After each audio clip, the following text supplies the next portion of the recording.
Alright, welcome sa ating channel, ka-EV. Ngayon, magbabalita tayo ng charging station na available ngayon dito sa may Conrad Hotel. So, ayan, nandito ako ngayon sa Conrad. At yun, fun parking ay nakita ko ka-EV itong charging station na nandito. Diba? So, tingnan natin kung ano yung available dito. So, ka-EV, may dalawang nakaparking dito.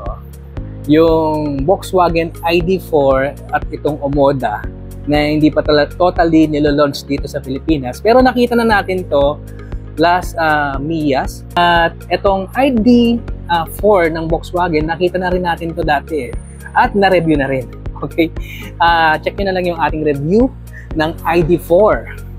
Okay? Anyway, ito, meron tayong charging station dito na dalawang GAN EV. Check natin kung dalawa talaga. O nga, dalawa. 2 GANs of charging station na 7 kilowatt na wall box. Okay? So, kita mo dyan, naka-charge yung ID4 ng Volkswagen and itong Omoda. Alright?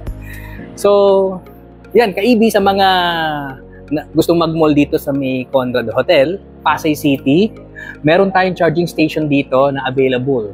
Maganda rito ka-EV, 2 GANs, okay? Tulad nito, dalawa yung nakapark ngayon na electric vehicle. Ang kagandahan, ayan kahit 7 kilowatt lang, maganda rin na meron tayong ganito. When you check in dito sa Conrad or mag-mall ka, at least kahit pa paano, malaking tulong na merong charging station sa hotel or sa mall na iyong pinuntahan, di ba?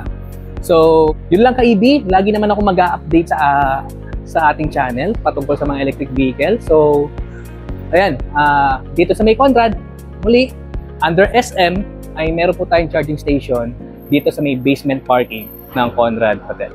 Tara, let's go!